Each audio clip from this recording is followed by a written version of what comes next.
Welcome to the Creative Penn podcast. I'm Joanna Penn, thriller author and creative entrepreneur, bringing you interviews, inspiration and information on writing craft and creative business.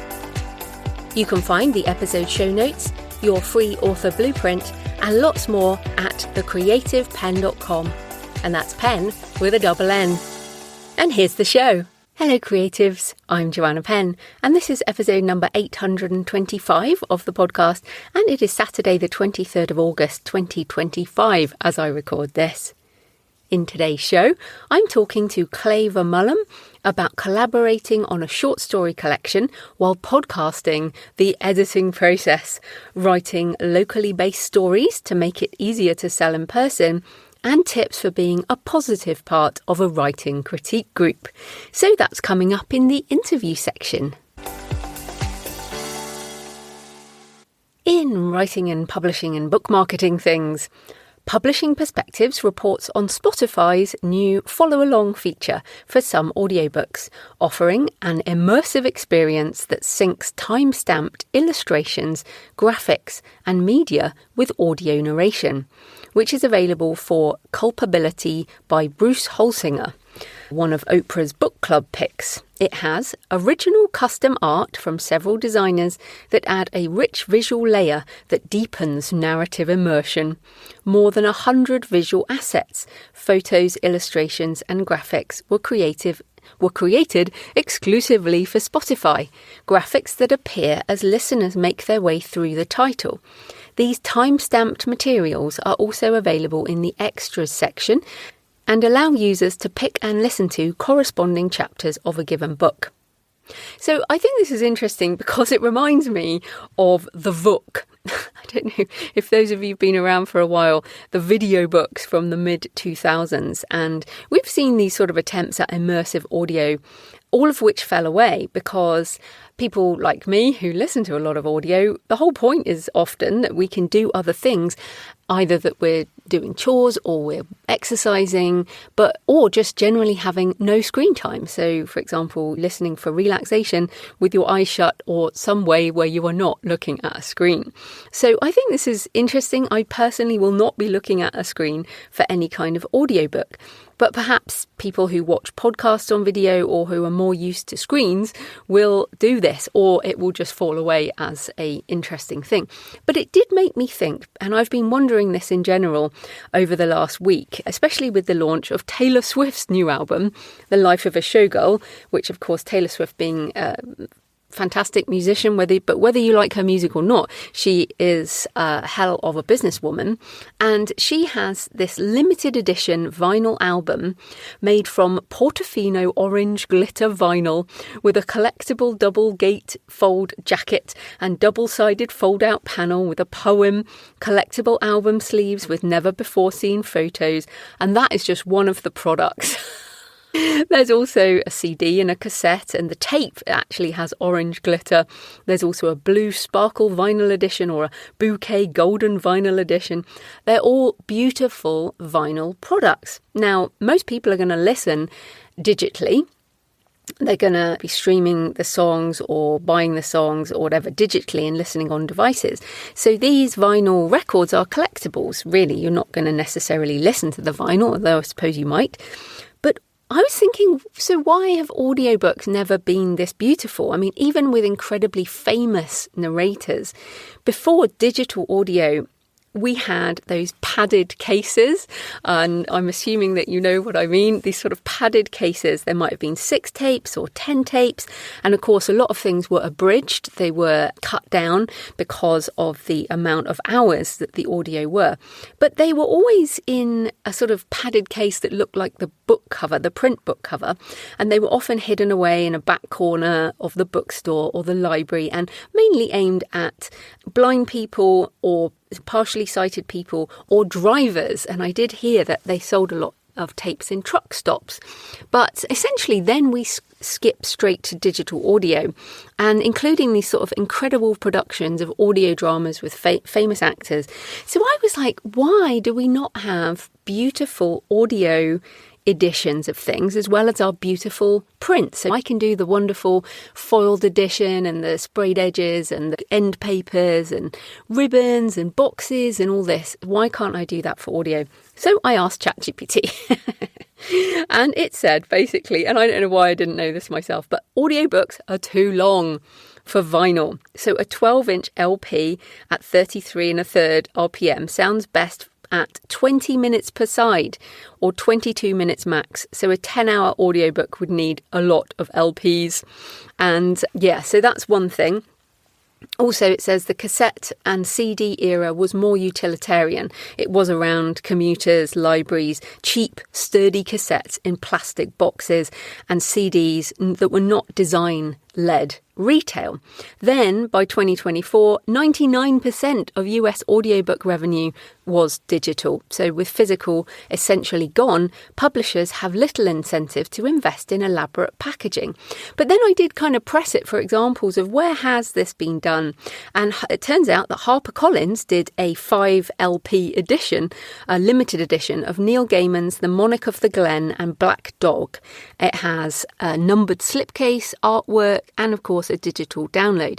And it's interesting because these short works with premium art, it looks like also HarperCollins has a Shopify store and are selling direct. You can actually buy that vinyl edition on harpercollins.com.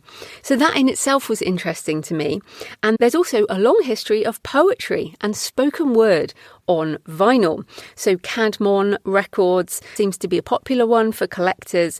And then I was like, okay, well, what if we did want to do this? What if an indie or whoever wanted to do this? And you can do print on demand or short run vinyl records, also tapes and CDs. And because I was thinking about this just purely from my own perspective, right? So I have now on my shelf, I do get obviously the beautiful print editions and I'm putting them on my shelf and they look cool, but I'm also an audiobook narrator. So where's the evidence of that apart from digitally, which will all disappear? So what if I wanted some vinyl?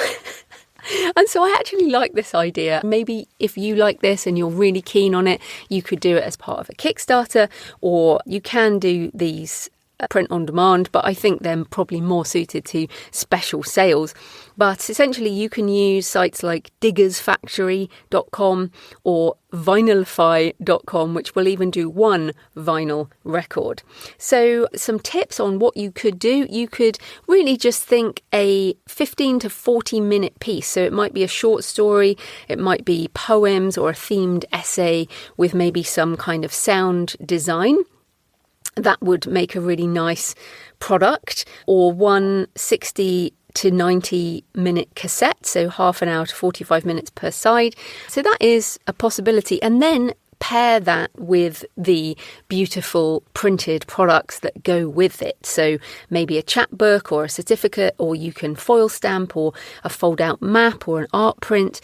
And of course, bundle the digital. So assume you're going to include, I don't know, a QR code to the full audiobook or some way to get the digital product as well. So the vinyl or the tape or the CD is just the keepsake for the experience of listening to the full thing. So yeah, I think this is really fascinating. But I wanted to ask you, is this interesting to you? What do you think? Have you or would you buy limited edition vinyl or CD or tape for fiction or non-fiction? Would you do it for a poet? Would you do it for a short story? And if you are a narrator, how is there evidence of us creating stuff unless we do something like this? I often think about that. I mean, with books, we've got our physical books. So we're like, yeah, I made this. But with audio, it's like, well, I made what? It just disappears. I guess it's more of an experience. And so, again, why is this important? Well, I harp on about all the time, doubling down on being human, selling more human things, more beautiful things, rather than just digital files, downloads, plain print on demand, where the revenue, to be honest, is trending downwards because it's so easy to mass produce. Audiobook revenue is also in this trajectory. So how can we create wonderful things that readers and fans want and experience beyond just the digital download? And look, you might say, oh, well, Taylor Swift is massive. But the point is, Taylor Swift is massive. She could just make money from digital downloads, but she does these beautiful products, and that is part of her creativity and her creative business. And so we can certainly aim to offer more than just a digital product, which I think is very cool. Yes, so I obviously asked Chat about that, and I'm expanding my usage of how I look at doing things and what I like about Chat. And you can use Gemini or Claude as well, although I find Chat and Gemini better at things like asking for help with specific software, because what it can do is give you a step-by-step of how to do that. So if I basically said to me, do you want me to help you create a CD and the kind of design elements you need, that kind of thing. So on AI things, if you want to come to the last webinars I will be doing on AI in 2025, these are the last ones this year. There are lots of changes, lots of tools we can use in the business and marketing side, as well as the creativity side. So I'm running those September 6th, coming up very soon, and 21st of September. So Saturday, September 6th, Sunday, 21st of September. The link's at thecreativepens.com/live, LIVE. And if you're a patron, you get a discount. So come on over to the Patreon if you want the discount. That's thecreativepens.com/live for my AI webinars. So in personal news, I was away this week on the final research trips for the Gothic Cathedral book. So I was in Rochester, and then I went back to Canterbury, which as ever is absolutely gorgeous, possibly the most beautiful Gothic nave in the world. It is perfect. And I went to sung Evensong and sat in the choir and remembered back to when I attended Evensong the night I finished my Pilgrim's Way pilgrimage, walking from London to Canterbury. That was in October 2020. Can you remember how things were back then, in that first year of the pandemic? And this was in a break between lockdowns. And within, I think, about 48 hours of finishing that, there was another lockdown. And that the first time I went to Evensong there, we sat on distanced chairs. So everyone sat singly, meters apart. The choir walked in masked. And it was just a kind of different time. And I was in a different place too. Of course, we all were. But what hasn't changed is how much I still love being in that cathedral.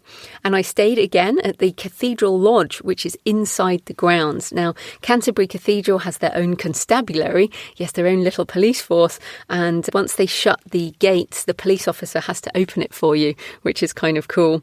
If you're interested in more on the cathedral, my booksandtravel.page website and the podcast, I have lots of pictures and a podcast episode on it, as well as my thriller Tomb of Relics, which opens at the cathedral. And of course, it's in pilgrimage, and it will be eventually in my Gothic Cathedral book.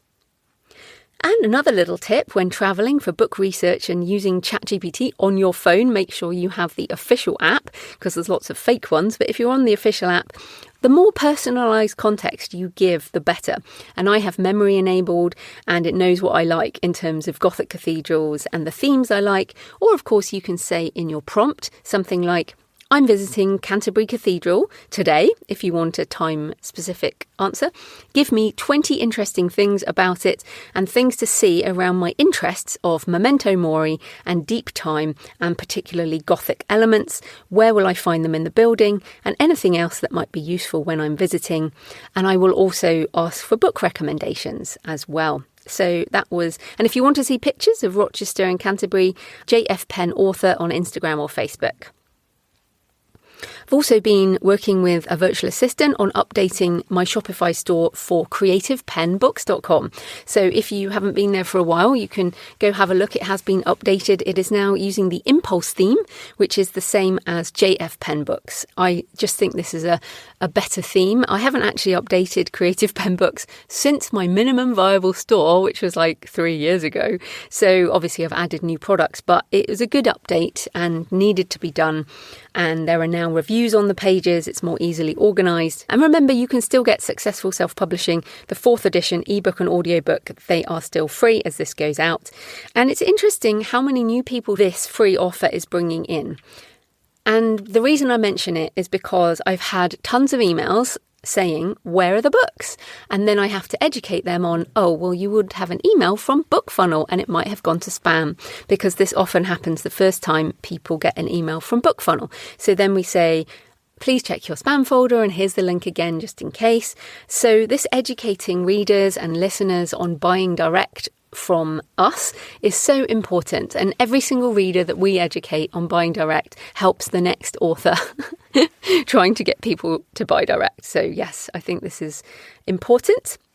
Also, I finished the editing and mastering for the audiobook for The Buried and the Drowned, coming next week as this goes out on Kickstarter, jfpenn.com/buried.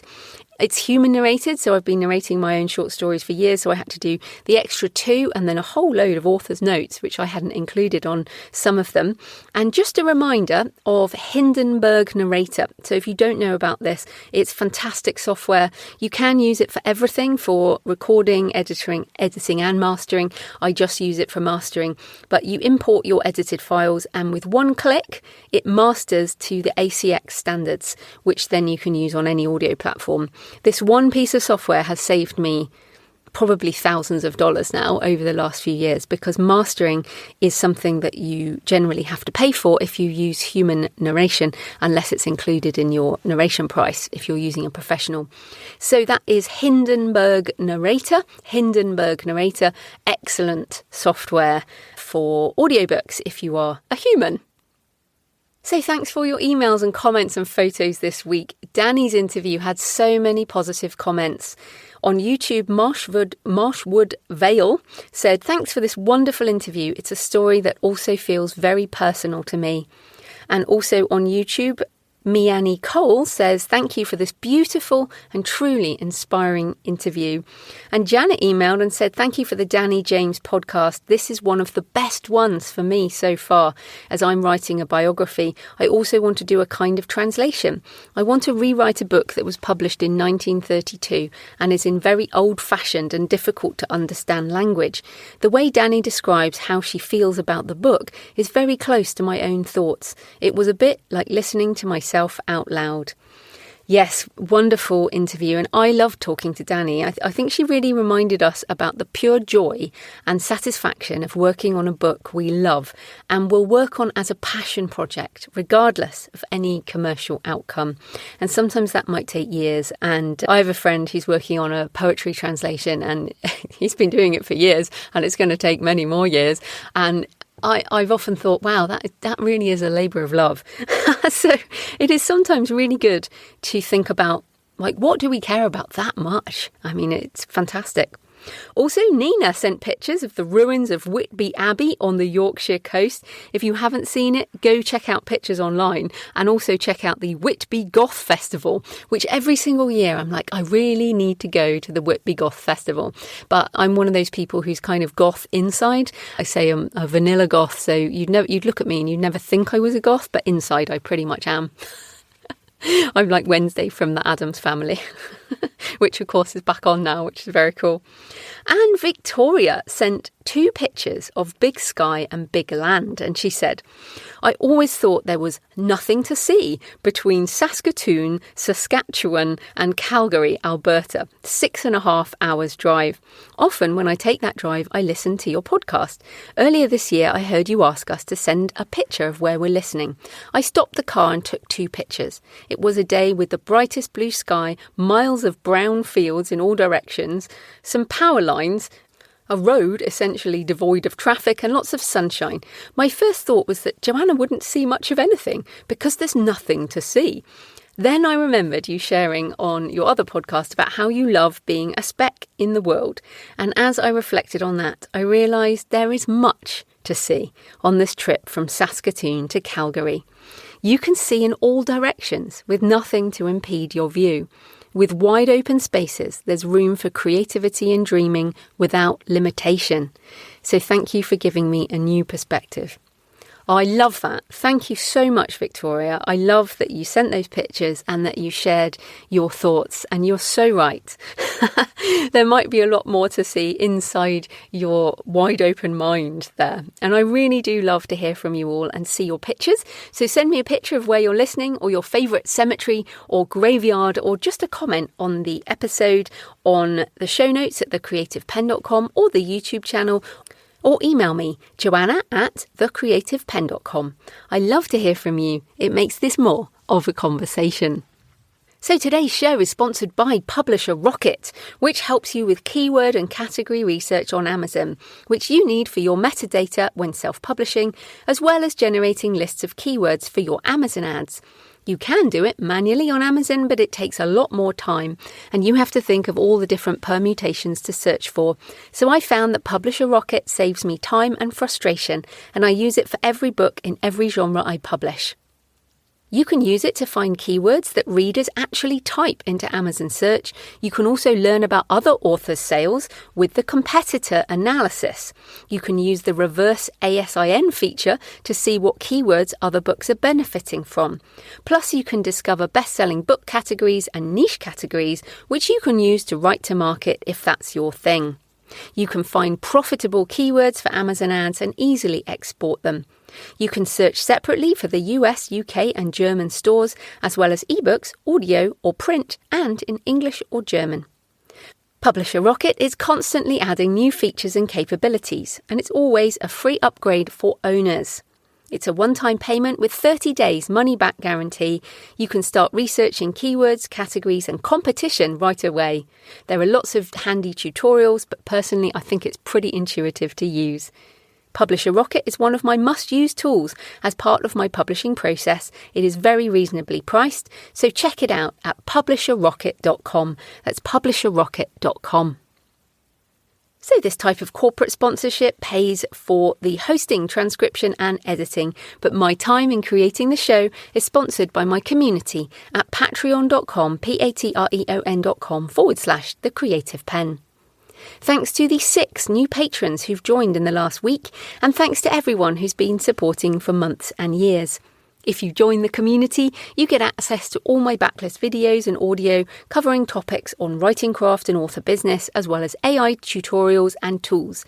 Last week, I shared behind the scenes on my Kickstarter campaign and a blog post on what has changed for me since the first one, and lessons learned, as well as sharing the preview. So yes, I really just treat my Patreon more like the blog I used to have on the Creative Penn, but don't anymore. So the Patreon is a monthly subscription, the equivalent of buying me a black coffee a month or a couple of coffees if you're feeling generous. And of course, you can pop in and pop out as you like. So if you get value from the show and you want more, come on over and join us at patreon.com, patreon.com/The Creative Penn. Right, let's get into the interview. Clay Mullum is a horror novelist and short story author, the co-author of Rain Shadows, Dark Tales from Washington State, along with Tamara K. Selman, and a podcaster at Fermented Fiction and Beneath the Rain Shadow. So welcome to the show, Clay. Hey, thank you so much for having me. I'm very excited to be on here. Oh, no, lots for us to talk about. But first up, tell us a bit more about you and how you got into writing and publishing. Yeah, like a lot of people, I've been writing since I was a little kid, crayons and everything like that. So I think a lot of writers out there can relate to that story. But more specifically, I went to college for English and history. And like a lot of people, I think I was told through a good portion of my life this sort of narrative of, I think it's ironic, right? We kind of tell people, oh, follow your dreams. And if people do something creative when they're a kid or when they're younger, we encourage that, right? And we parade that, we champion that. But as soon as you turn 18, we're like, okay, time to make money now. Do something that's a real job. And I always resented that. And once I got to college, I had a really good English professor who taught a class on actual publishing. Like his whole class was about how to submit a short story and how to go out there and try to get your work published. And then your final for the class was just to actually show him that you had submitted a short story to a professional market and written one, because we wrote and critiqued them throughout class. So that was kind of and I grew up in rural Montana. So I hadn't had a lot of opportunities to do critique groups or writing groups or theater or any of that until I went to college. And once I did and saw some of the avenues you could take to really pursue a life in creativity, I was totally hooked. And I would say that's where it officially began for me. Honestly, I owe it largely to theater. I got into theater and I went to college on a wrestling scholarship. I ended up dropping out of that and going into the community theater, doing some shows, learning to write stage plays and stand-up comedy and music, and I tried writing everything and eventually landed on books because, as you know, Joanna, you can carve out your own path in indie publishing and books, and you don't have to rely on like a million other people like you do in a play or a film. So that's kind of why I've sort of focused on writing novels and short stories in the recent years, just to get some of my stories finished and get them out there. So did you ever get a real job, as college people like to call it, I guess? Or have you managed a sort of portfolio career, as we call it now, I guess?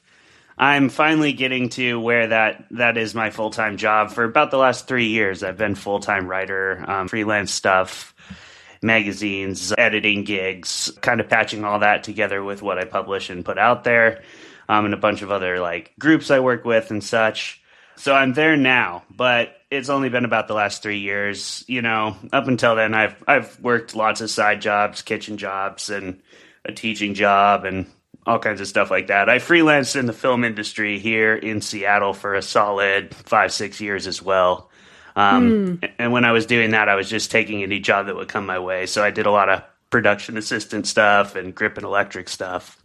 Yeah, and I think this is so important, because I feel like a lot of people do think, oh, well, you know, it's just the one book. Maybe they do a degree like yours in English, and then they think, okay, I just need to write one book and that's it. But what you're talking about, this sort of patchwork of all these different creative things, plus bits and bobs of jobs, is really the reality, isn't it? There isn't, I don't know anyone who just writes one book and then that's it, they're done. Yes, that is certainly an illusion, and a loosely held one at that these days. I don't know that anyone who's tried selling a book still believes that. Yeah.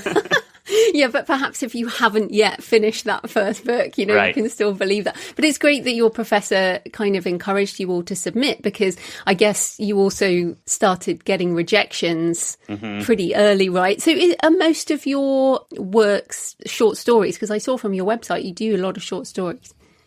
Yeah, that's kind of become my favorite medium, my favorite form. I like editing too, because I really like to bring other artists, other authors together on projects. And I love to showcase things that are really beautiful and strong works of fiction, especially in the short market, because there's just sort of a thing that happens with short stories. I think that a lot of writers read short stories. They are harder to get out to an actual larger reader base. Luckily in horror, I think there's been quite a movement towards reading short fiction, but even still, people primarily like to read novels or longer work for like the larger reader base, it seems.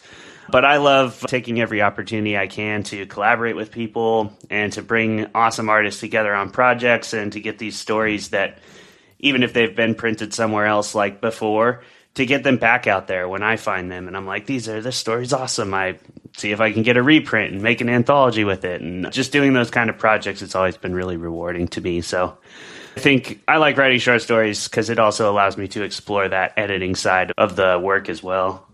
Yeah, no, I like writing shorts as well. It's funny you said writers read short stories, and I was just trying to question that in my mind, like, is that true? And I mean, you're definitely right, because many of us want to write them, so we read them, but I definitely remember reading the Roald Dahl Tales of the Unexpected back in must have been the 80s when I first read those, and those kind of still shape me. And then I was thinking about the ones that I buy now, and they are pretty much all horror, which is really interesting that you said that. Yes, so people listening, definitely short stories. So I guess let's talk about one of your collaborations then. So you have this unusual origin story for the new collection called Rain Shadows. So talk about how that started, and the prompts and the podcast, and why the hell you did it this way.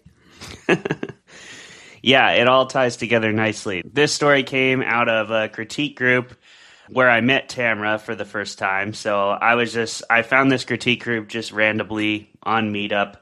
And it's actually a fantasy sci-fi critique group. It's still going in North Seattle right now. It's a great group of people. If you happen to be a writer of sci-fi and fantasy, they're on Meetup, North Seattle Science Fiction and Fantasy Writers. But I met Tamra there, and I was the only horror writer, which happens a lot in critique groups as well. We show up being the only horror writer is a common enough thing. And Tamra came in with also some pretty dark stories that she was kind of, it was like a bunch of dream sequences from her novel that she was workshopping. And as soon as I read her stuff, I was like, this person is the person out of this group that I want to like really work with. And I hope she likes my stories because her writing's awesome. Mm-hmm. And we had a good chemistry. We have a similar kind of style. I wouldn't say writing style, but we have a similar flavor, maybe, of like the kind of story we like to tell. We both like the slow burn, the more psychological angle on horror, and it was just kind of a good match. So from that moment on, I knew I wanted to work with Tamra at some time in some way. And then I was thinking of the story I sort of told you earlier about just, I think a lot of writers need that person. And for a lot of people, that might be you, Joanna, in this podcast, right? But that person to tell them that like, no, you can do this. There are like avenues forward into the publishing industry for the everyday writer. And I wanted to show people that one of the biggest things you have to overcome is that first draft, right? And you have to overcome finishing it and then showing it to some people and getting some feedback and like starting to polish that thing and edit that thing. And you can't edit a blank page. So that's kind of like the twofold goal for this project was to both show people how to finish a project and how to kickstart that creativity, which is kind of what we use the prompts for. And then also to show that early editing process and how far a story can come from a rough draft to a completed project and how you just kind of have to get into it. Find somebody you can trust who can give you good feedback and then work through it together. And once you get that thing finished and you start editing it, you will always be surprised like how much of the story is in there on the first draft, how much you can bring out and how much you can lift up and make it whatever you really want to make it. So that was kind of the goal of Rain Shadows, was to encourage finishing your stories and getting through that early editing process to start the journey towards a finished draft and finishing projects, because that really is the hardest thing for a lot of beginning writers, I think. Okay, so you didn't really explain the podcast That's angle true. there. So tell us, like, how is it a podcast with this process? Because I've co-written with other people and there was certainly no podcasting involved. That's fair. So yeah, the concept of the podcast, it's called Beneath the Rain Shadow, and it is a craft-centric podcast focused around writing and editing short stories into a collection, and then we have collected them into a book, which is called Rain Shadows. Every episode we go on and we alternate, so I would come in with a prompt that I created, I would give it to Tamra, she would write a story in a month's time, and at the end of the month we would record an episode where we critique that rough draft live on the show. And every prompt was threefold, so they all had a Pacific Northwest location. And if you're not from America, the Pacific Northwest is like the Northwest Pacific coast corner of the country, like Washington State, Oregon, and Montana, Idaho, those kind of areas. We had a Pacific Northwest location, a Pacific Northwest quirk, so like something that's funny about the area we live in, or eccentric, like beard grooming or driving a Subaru, or something like that. And then we had a horror trope. So these are just everything from sex equals death to slashers or zombies or whatever you want to do.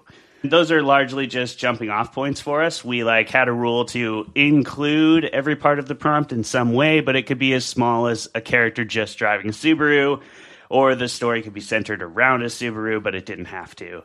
So that's kind of how the podcast worked. We would come with these fun prompts. We would use them to challenge each other. We would use them to mess with each other a little bit because we're good friends. For example, I did not want to have to write a slasher story, so I gave that to Tamra. And then for revenge, she gave me a zombie story because she knows I hate zombies. So yeah, I mean, to be fair, I do like horror, but I'm not into slasher at all, and yeah. I read very few zombies. Like I read Jonathan Mayberry's zombies, but that's about it. But this is so interesting to me because, well, one, you mentioned this critique group, this meetup, and two, I think you're just very collaborative. clearly as a person. And I feel like this is something, as I said, I have co-written, but I definitely struggle with it. Do you think that you have had to learn techniques of collaboration and kind of, I guess, give us some tips? Like, do you think it's part of your personality to be collaborative? And how can we be better collaborators if we feel like, oh my goodness, I am not sharing my writing with anyone?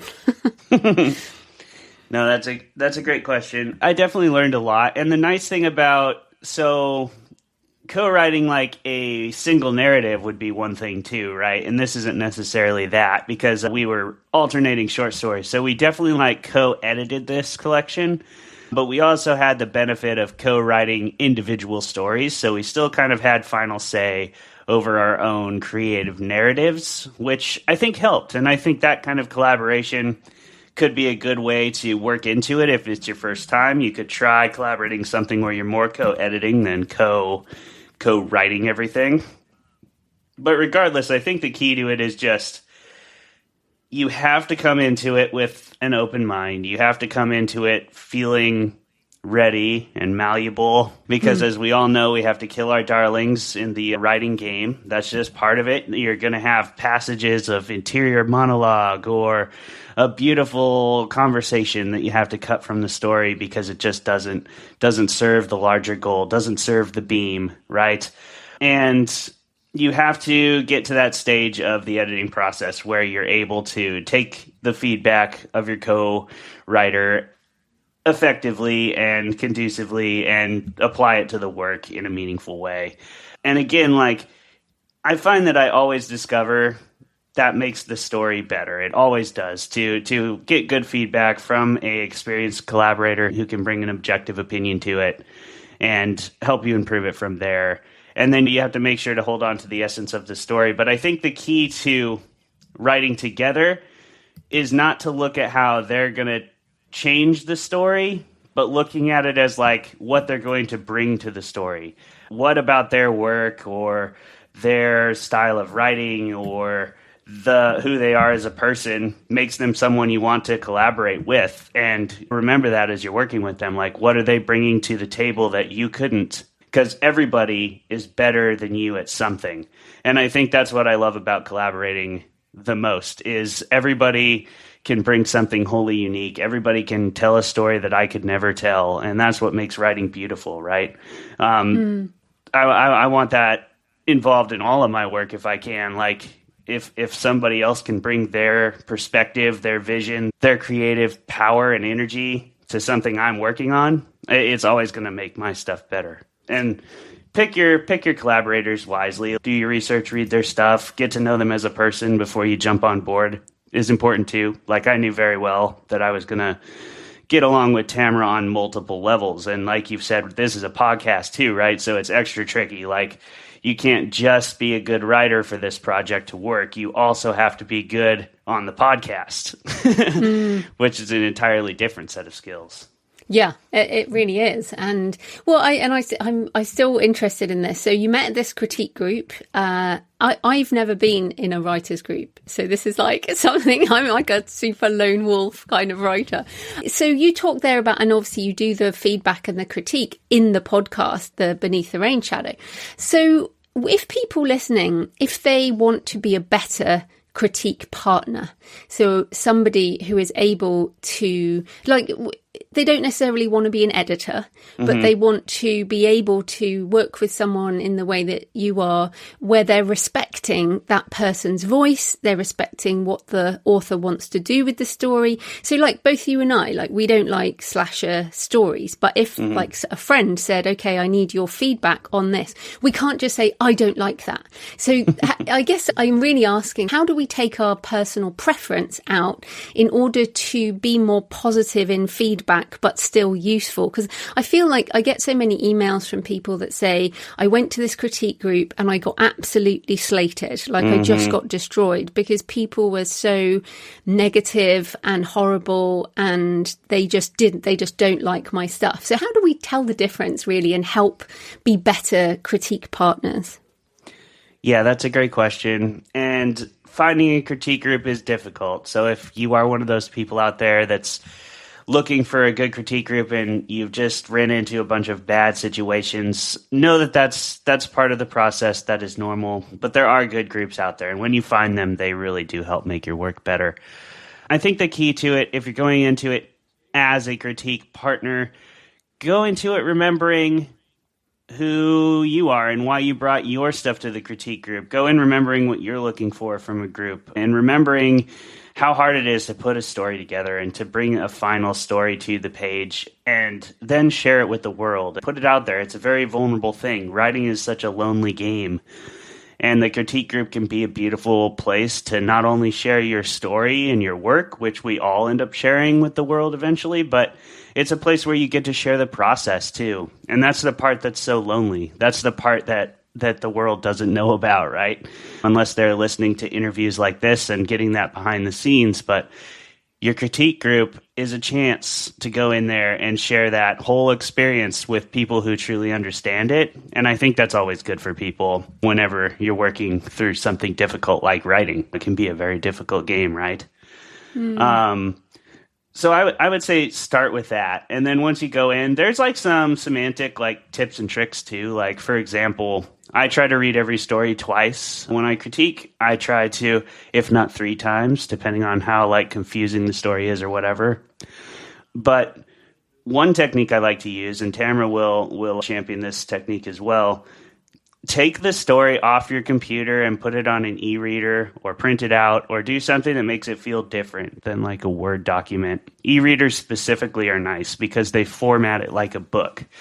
And I know it's kind of a dumb little thing, but it does make it like flicks a little switch in your brain and then you start reading it kind of differently. Like you sort of have a different subconscious level of respect for it almost. And I don't know if you've experienced this at all, Joanna, but I find that's really useful for me to put it on a different device, take it off my computer and get the laptop out from in front of me, because then I feel like I'm editing or like correcting a homework assignment kind of. So read it as a reader first and try to like really capture the essence of the story. Try to really look for what is the intentionality of the story, because every writer has that in every story. And if you can find that, then the goal is just to help and try to aid in whatever way you can to bring that essence of the story to the surface and make the story more powerful.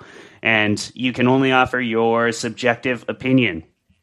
So be like conscious of that, right? Everything you're offering as feedback or whatever, you never want to try to rewrite someone's story or tell them how to write.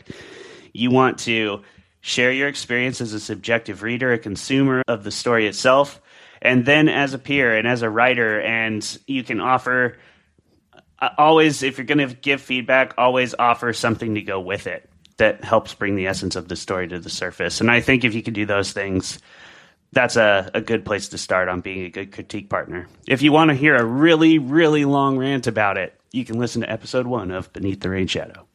Yeah, I was going to say, I mean, obviously you and Tamara do that on your show, but I also think those tips are pretty good for your own stories if you can get some distance from it. But also I think short stories are great for this kind of critiquing, aren't they? Because if people come with novels, I mean, you can't read a whole novel in that way. And if you get a chapter, then things don't make sense. Like there are open loops. You don't know all the things. So short stories, I mean, again, you said writers read them because we write them. But they're so perfect for this kind of critiquing and getting outside the genre you might usually work in. But let's get into the business side. So you and Tamara have started a new imprint for this and the other projects. So talk about this and also the publishing and production process and the marketing, because being a co-producer whether you're describing yourselves as co-writers or co-editors,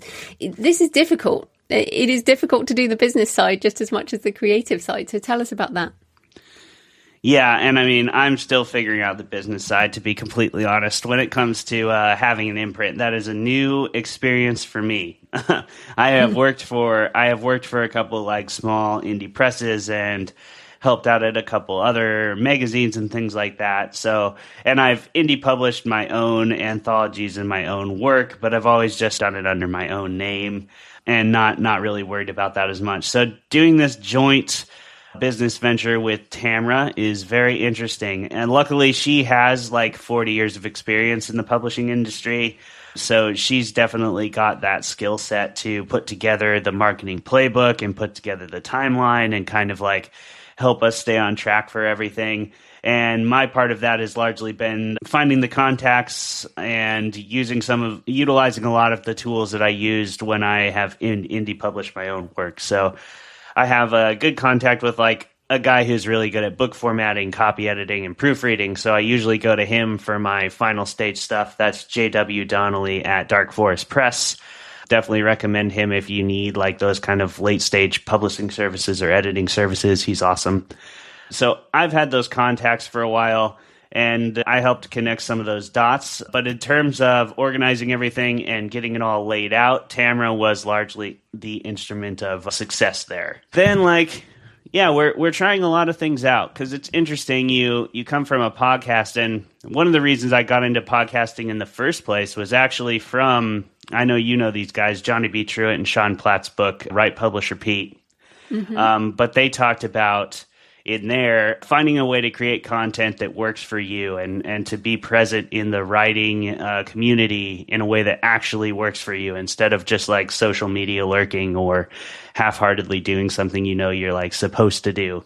So podcasting for me is like my way of engaging with the writing community, and Beneath the Rain Shadow is a great way to do that as well as create a book. And then kind of part of our marketing plan was always to have the creation of the book connected with the book itself as a product, and that going all the way back to the podcast. So they're kind of in this nice loop of if you're out selling your books on the street, which we do a lot of that. So a big part of where we sell is street fairs and markets and stuff, which is why we chose to do such a localized horror theme, right? That's why we wanted it to be from Washington State and from where we both live, because people love that. I mean, when you're selling at these big events, conventions and street fairs, and we do like night markets and all kinds of things like that, this book is perfect for that because people love to read about where they're from. They love to read that localized horror. So that's a really big part of our marketing plan as well,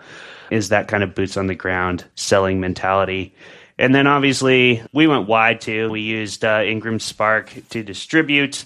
If you're an indie publisher, you got to learn about Ingram Spark, because that's if you want to get your book into libraries and you want to get your book into smaller bookstores and you're not going to like go through a distribution network that's more established and do it yourself, Ingram Spark will be a required publishing asset for you in a lot of places, especially for libraries and bookstores, because they facilitate returns and stuff like that. So that's something to know as well. But we just kind of went wide on the internet, and we're very focused on in-person sales with this book because it is so localized. And yeah, I don't know if that answers the question.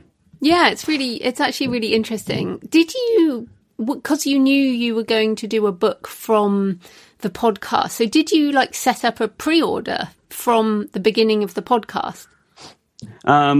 We set up our pre-order about halfway through, I think. Right. And as we were doing the podcast, we were still kind of getting it all off the ground at the same time. But we'll be a little ahead of the curve on the next book, which is going to be very exciting as well in the next season of the podcast.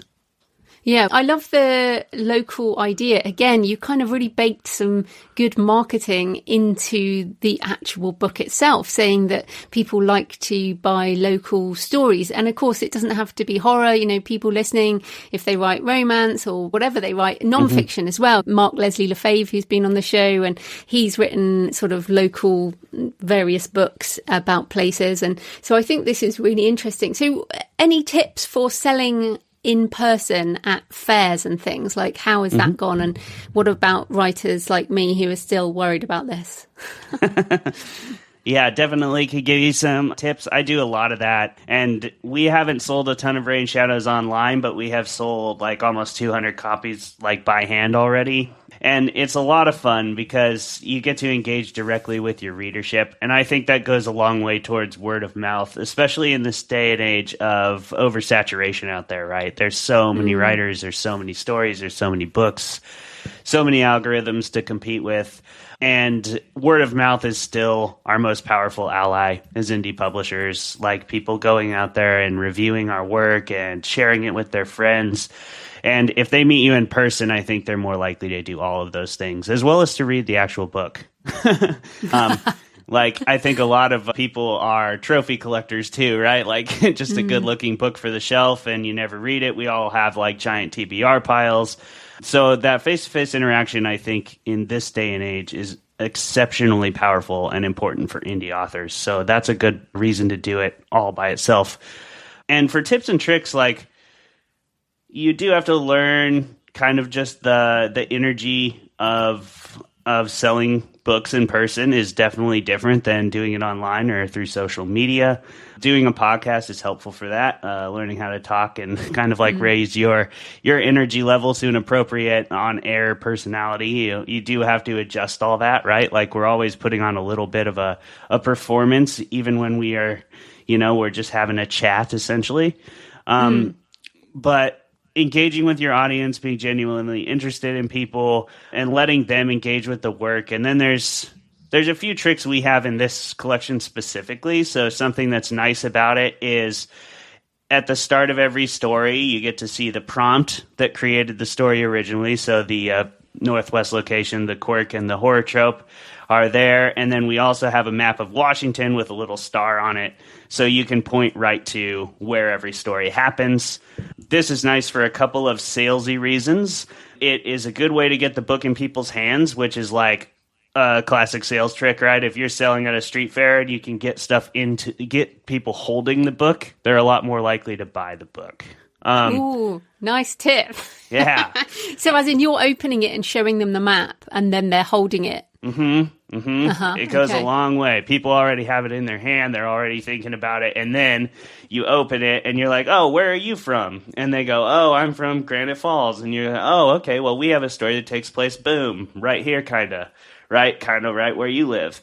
And then the other thing we have is a bookmark that lists all the horror tropes we did. So I will also be telling them about the one story with the one map picture that I'm showing them, and then I'll hand them the bookmark and be like, and if you like any of these other horror tropes, we also did these 12 tropes. So you might be into this book for all these reasons. And then they're holding two things.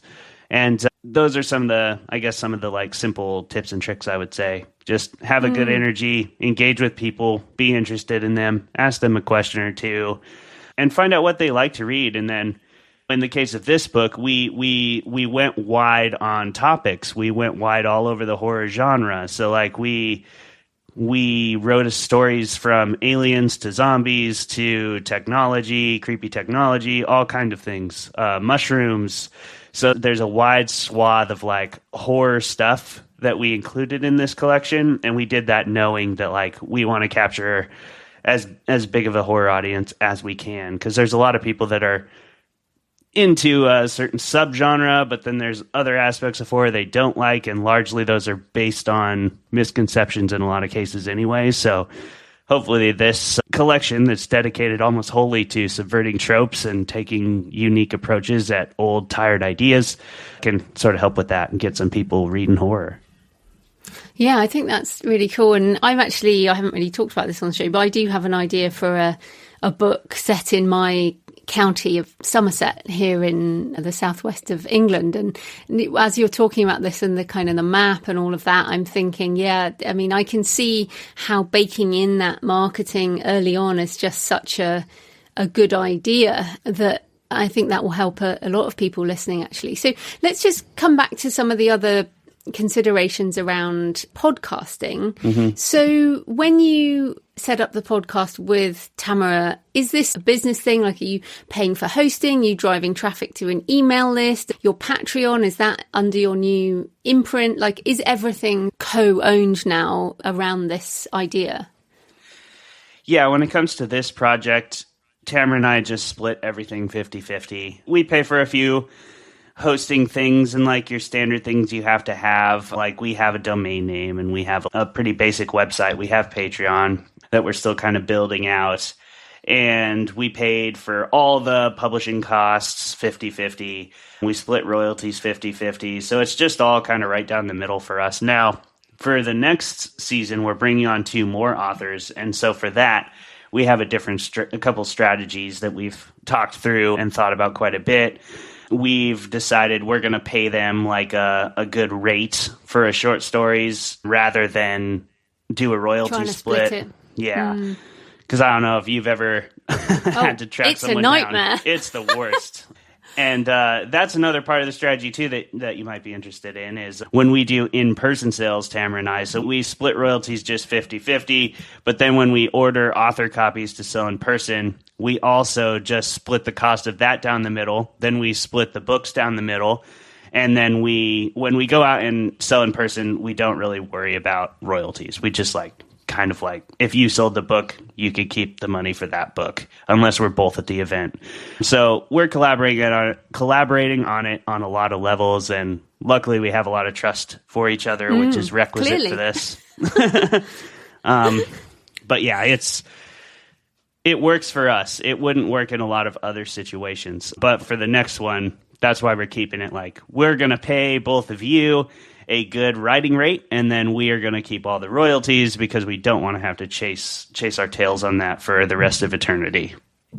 Yeah, I think that's a really good idea, especially for short stories. I mean, having co-written with people for now a decade, some of those books, the monthly royalty is negligible. Yeah. And even if you do it once every 6 months, it's like, oh my goodness, the amount of time I have to spend doing reporting. Although, to be fair, this is one place AI has just really started helping me, because when you're wide, you get so many different reports from so many different vendors, and I used to have to open every one and go through and find the stuff, and now I just upload them all to ChatGPT Agent, and it it does it for me. So this is a good part of AI for business admin. But no, I think you're right there. I guess with your contracts with those people, there are also rights reversion within a certain amount of time, because short story contracts often have quicker rights reversion than longer works. Yeah, and we're just basing that on like a cents per word kind of situation, and we're trying to pay as high as we can, as close to the pro rates as we can, and just we'll probably end up like averaging out that % per word rate that everybody's happy with, and then paying it as like a flat rate so that they can write. You know, if they write one story, because it's all prompt based, right? And it's all writing in a month's time. And it's all like, there's all these other variables that someone might want to write longer or shorter. So if we want them to have the flexibility to do that, but without like breaking our bank. So we're probably going to agree on a contract that's like, we're going to pay 5 cents a word, which is like considered a pro rate, right? Or I think it's 8 cents a word now, but 5 cents a word is a decent enough payment for an editor to pay you if you're a writer. And we'll probably like agree to that with a set word count for each story, and then just pay a flat rate for all 4 stories. Since we rotate, every writer will have to write or 3 stories for the next book. I don't know if that made sense. Yeah. I think it's all good to think about, though, if people get enthusiastic about doing short story anthologies, as you say, if you have like 15 stories and 15 different writers, I mean, these kind of payments are an absolute nightmare. So I think you're doing the right thing there. So let's just talk a little bit more about podcasting, because you also have your own podcast, Fermented Fiction, which I went over to have a little listen to before we started talking. And I was like, oh my goodness, this is a really long show. There's like multiple hosts, and you talk about lots of culture stuff, not culture, like pop culture, I mean, books and movies and stuff like that. So I'm very interested in this. How does podcasting, do you think, help you on the fiction side? Because now I can see that it's part of your business and everything like that. But in your fiction side, talk about Fermented Fiction and how you think it builds your author brand.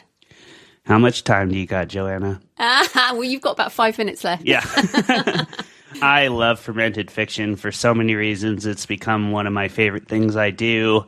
And as I kind of said earlier, Johnny and Sean and David are huge inspirations to the beginning of my indie career and still huge inspirations to this day. They're also just such lovely people. They came on the show like season 1 when we had like 3 listeners because they're just willing to do that for people. So shout out to them, by the way. But initially that was the goal, right? Was just to create a engine for engagement with the author community that felt meaningful and that felt productive instead of like social media.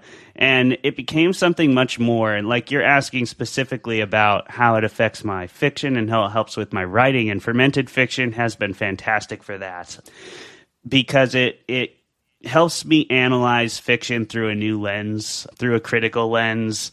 Because so for those of you who don't know, the premise of Fermented Fiction is we invite on guests from the creative industries. So we will bring on filmmakers or writers or whoever else we can get. We mostly bring on writers just because that's where we have connections. But we are open to bringing any creative people on, really. We've brought on some podcasters as well. And we choose a movie, book, or show. And then we roll 2 d20s. So if you roll high, you have to defend the movie, book, or show. If you roll low, you have to attack it, no matter what you actually think. And then we do a 10-minute debate. And after the debate, we do like an hour and a half long panel on the chosen movie, book, or show and everything else that kind of comes up along the way. So this has been a fantastic exercise, Joanna, for analyzing work I love, work I don't love from a totally different lens, because everything you go into the show, if you're watching or reading for Fermented Fiction, you have to be prepared to debate it either way.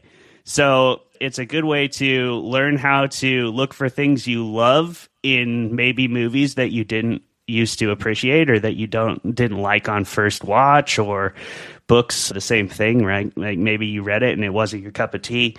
But if you're going in for the show, you got to reread it and you got to find something to love about it. And then same thing with things you love. I had to debate against Pan's Labyrinth recently.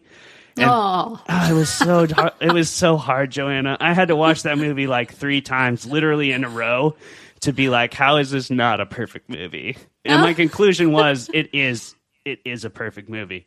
But you can still find like little things to nitpick, and it's a fun exercise, especially almost more so with the things you love, right? Because then you can kind of humanize those creators too by like, oh yeah, this is still like, it's still writing, it's still a story, it's still following a lot of the same rules I have to follow. And that's a good way to look at the stories you love, is like it's not like nitpicking for the sake of finding something that doesn't work. It's just nitpicking for finding like the nuts and bolts that hold all stories together. They're in all the stories, even the best ones. The best ones are just better at hiding it. Yeah, for sure. And I mean, any thoughts for fiction authors or anyone listening who thinks, oh, well, yeah, I kind of want to do a podcast because that would be awesome, but it feels like it's oversubscribed now. Like that, like we said, books, there's a lot of books. I mean, there's a lot of podcasts out there, right? It is hard to find an audience. So what are your thoughts on people who are new to podcasting, who might want to start a podcast? I will just give the answer I've heard from a lot of people, but I would say do it. You know, it doesn't hurt. It doesn't hurt to do it. There's a low bar for entry when it comes to commitment in terms of money and stuff. Like these days, you can get a pretty good mic for affordable costs. You can get a good webcam, and that's all you need. Then you can get started. And I would say just think of why you want to do a podcast and what about it excites you, because it's a lot of work and you're not like going to make money on it. Not for a very long time anyway. You might eventually, but like if you think that's your ticket to making money and then that's going to fund your writing career, neither of those is a great way to make money on the short and quick.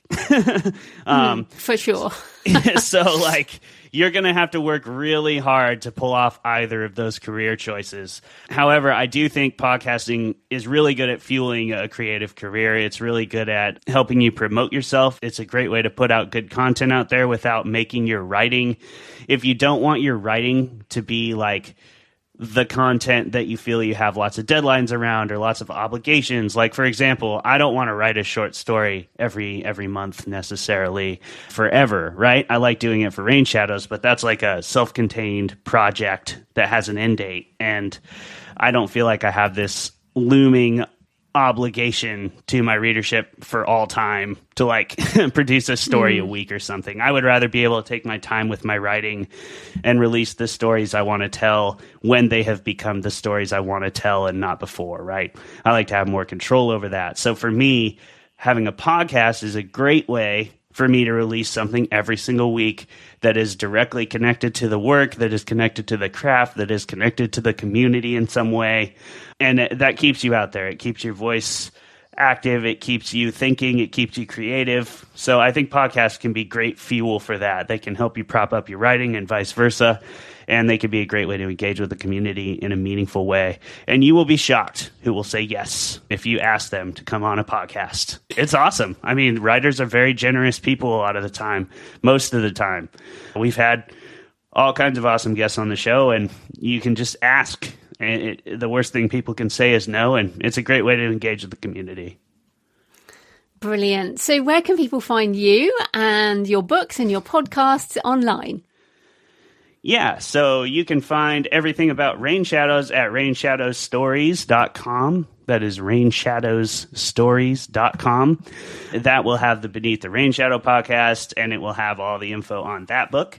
And I have a Substack, Clay Mullum Fiction Horror. There you can join my newsletter, and that will also get fermented fiction delivered right to your inbox, as well as a monthly letter from me with all the writing updates from Clay Mullum Fiction and Beneath the Rain Shadows books. And Fermented Fiction is a weekly show, so we go live usually on Tuesdays and Wednesdays on YouTube, and we're just Fermented Fiction on there. We're easy to find. Brilliant. Well, thanks so much for your time, Clay. That was great. Thank you. It was a true joy to be on this show. I've been listening a long time, and yeah, thank you so much for taking a punt on me here. So I hope you found the interview with Clay interesting, and I loved that tip about writing something based locally that will resonate if you sell direct at local events. And as I mentioned briefly, I do have this idea about a book about Somerset, where I live, something about the idea of home, which I talk about a lot on my Books and Travel podcast, since I was born here in Somerset, obviously 50 years ago, but I left and then have lived in all over the world, and now I find myself here again, and I feel very English, and Somerset has so many wonderful things and places to share. So I was thinking it would be a memoir or some kind of travel guide, or it could be short stories with extended author's notes and a map, as Clay suggested. But I certainly found that a great idea. But let me know what you think.